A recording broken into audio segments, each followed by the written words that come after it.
আসসালামু আলাইকুম ওয়া রাহমাতুল্লাহি ওয়া বারাকাতুহু। আপনারা দেখছেন কোরআনিক চিকিৎসা করা হচ্ছে।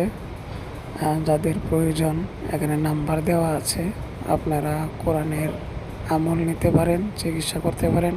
আল্লাহ চাহে তো কোরআনের বরকতে, হাদিসের বরকতে, আল্লাহর ইচ্ছায় আপনারা সকল ধরনের সমস্যা থেকে সমাধান পেতে পারেন।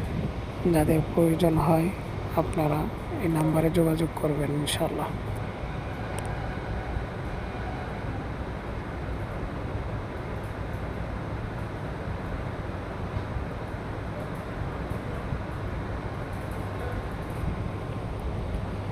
যাদের প্রয়োজন আপনারা এই নাম্বারে যোগাযোগ করবেন। কি সমস্যা আপনি জানাবেন, ওই অনুযায়ী আপনাকে আমল দেওয়া হবে এবং আপনি